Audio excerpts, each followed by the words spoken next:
अस्सलाम वालेकुम व्यूअर्स, कैसे हैं आप सब। उम्मीद है खैरियत से होंगे। आप लोग देख रहे हैं नेक्सस स्टेट टीवी और मैं हाजिर हूं एक लेटेस्ट वीडियो के साथ। आज की वीडियो में हम डिस्कस करेंगे 7E फार्म के हवाले से। आपने अक्सर सुना होगा एक नया जो टैक्स है उस प्रॉपर्टी पे लगा है जिसकी वैल्यू 2 करोड़ 50 लाख से ऊपर है।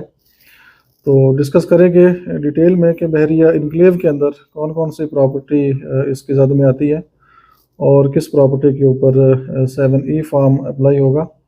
और आप लोगों को आइडिया होगा 7E फार्म बेसिकली ये डीम्ड इनकम टैक्स है, डीम्ड प्रॉपर्टी टैक्स आप इसको कह सकते हैं। बाकी और भी कोई डिफरेंट नाम भी हो सकते हैं, प्रॉपर आप सर्च कर सकते हैं।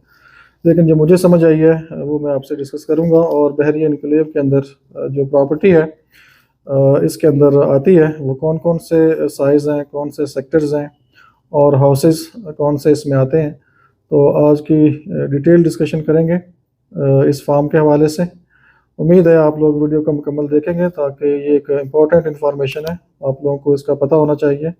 और बाकी कोई भी टेक्निकल क्वेश्चन हो तो आप अपने जो टैक्स लॉयर है उससे पूछ सकते हैं, क्योंकि मैं कोई टैक्स कंसल्टेंट नहीं हूँ। लेकिन जो चीज़ें मुझे समझ आई हैं वो आपसे डिस्कस करेंगे। तो सबसे पहले हम डिस्कस करते हैं कि बहरिया इनक्लेव के अंदर प्लॉट्स में अगर हम बात करें तो कौन कौन से प्लॉट्स हैं जो कि इस टैक्स के अंदर आएंगे और जिसके लिए जिन प्लॉट्स के लिए 7E फार्म ज़रूरी होगा वो डिस्कस करते हैं पहले। तो सबसे पहले जो 7E फार्म के अंदर प्लॉट साइज फॉल करता है वो 2 कनाल है और उसमें सेक्टर C और सेक्टर C1 ये 2 सेक्टर्स हैं और वो जो 7E फार्म है इसकी ज़द में आते हैं और इसके अंदर फॉल करते हैं। और उनकी जो FPR की वैल्यू है वो 3 करोड़ 50 लाख से लेकर 4 करोड़ है। एक बात आप याद रखें कि ये जो 7E फार्म है ये जो DC वैल्यू है, फेयर मार्केट वैल्यू जो कि FPR ने दी है, ये उसके मुताबिक होगा, आपकी जो सेल प्राइस है उसके ऊपर नहीं होगा।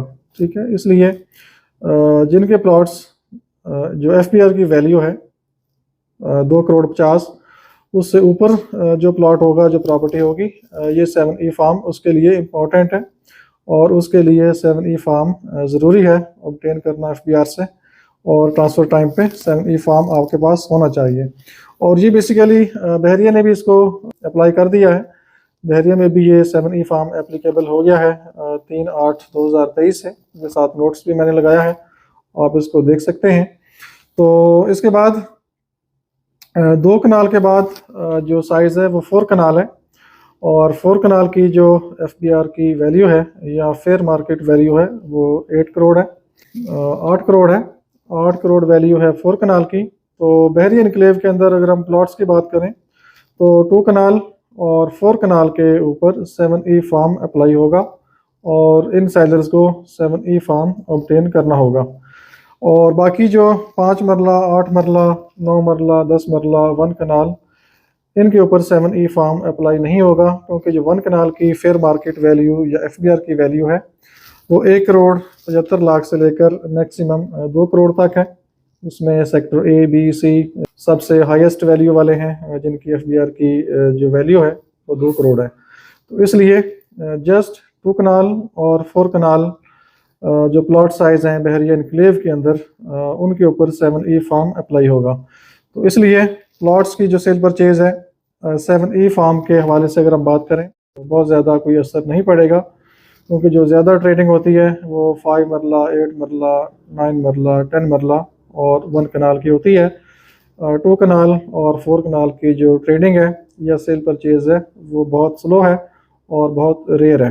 इसलिए जो बहरिया इनक्लेव के अंदर सेल परचेज करते हैं तो उनको परेशान होने की ज़रूरत नहीं है, वो आसानी से अपनी सेल परचेज कर सकते हैं विदाउट 7E फार्म ऑब्टेन किए हुए। तो अब हम बात करेंगे हाउसेस की कि कौन कौन से साइजेज हैं, कौन कौन से हाउसेज हैं जो कि 7E फार्म के अंदर आते हैं और 7E फार्म उनके लिए ऑब्टेन करना ज़रूरी है।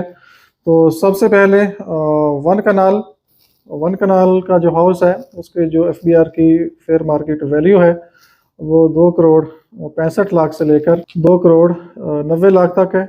इसलिए 1 कनाल का जो हाउस है वो भी इस फार्म के अंडर आता है।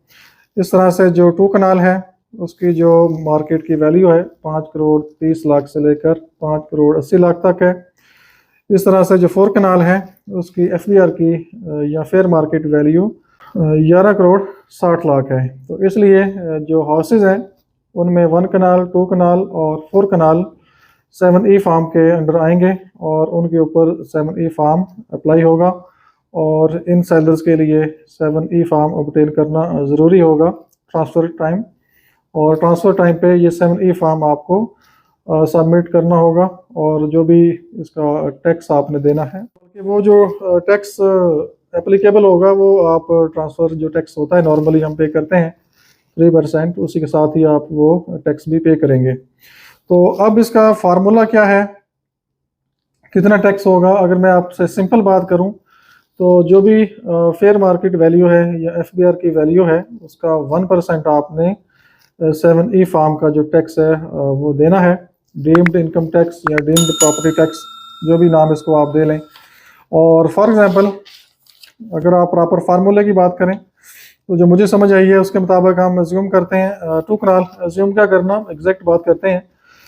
2 कनाल की जो FBR की वैल्यू है वो 4 करोड़ है और अब डीम्ड इनकम निकालने के लिए 4 करोड़ को आप मल्टीप्लाई करेंगे 5% के साथ तो आपकी जो डीम्ड इनकम बन जाएगी वो बन जाएगी 20 लाख। ठीक है। अब आपने जो टैक्स देना है वो डीम्ड इनकम का 20% आपने टैक्स देना है। मीन्स के 20 लाख को आप मल्टीप्लाई करेंगे 20 के साथ। अगर आप सिंपल इसको करना चाहें, अगर आप 4 करोड़ को 1% के साथ मल्टीप्लाई करेंगे तो ये आपका जो टैक्स बनेगा वो 4 लाख आ जाएगा। तो सिंपल जो भी FBR की फेयर वैल्यू है उसका 1% आपने जो 7E फार्म है उसका टैक्स आपने देना है। और ये डीम्ड प्रॉपर्टी टैक्स या डीम्ड इनकम टैक्स आप इसको कह सकते हैं। और फार्मूला इसका बड़े सिंपल है, जो भी आपकी वैल्यू है FBR के मुताबिक अगर 4 करोड़ बनती है या 3 करोड़ बनती है उसको आप 5% निकालेंगे और जो आएगा आंसर वो आपका डीम्ड इनकम होगी, डीम्ड प्रॉपर्टी इनकम होगी।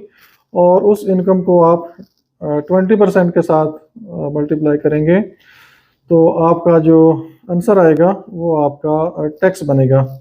और नॉर्मली अगर आप सीधी बात करें तो 1% आपने FBR का या फेयर मार्केट वैल्यू का आपने 1% टैक्स देना है। तो ये तो हो गया फार्मूला और डिटेल में मैंने आपको बता दिया कौन कौन से प्लॉट्स हैं जिनके ऊपर ये 7E फार्म अप्लाई होगा और कौन कौन से हाउसेज हैं जिनके ऊपर ये 7E फार्म अप्लाई होगा और इसका क्या फार्मूला है। जो मुझे समझ आई है मैंने वो आपसे डिस्कस किया है। अगर कोई मिस्टेक हो तो उसके लिए हम माजरत चाहते हैं। बाकी आप अपने जो टैक्स कंसल्टेंट हैं उनसे आप डिटेल्स मज़ीद इनकी जान सकते हैं, पूछ सकते हैं। इसमें कुछ एग्जेप्शंस भी हैं जिनके ऊपर ये 7E फार्म एप्लीकेबल नहीं होता, उसकी लिस्ट मैंने ये साथ अटैच कर दी है। इनको आप गौर से देख सकते हैं, स्टडी कर सकते हैं। तो आज के लिए इतना ही काफ़ी है। इंशाल्लाह नेक्स्ट वीडियोस में आपसे डिस्कशन होती रहेगी। और सेल परचेज के लिए आप कांटेक्ट कर सकते हैं, नंबर आपके सामने आ रहा है।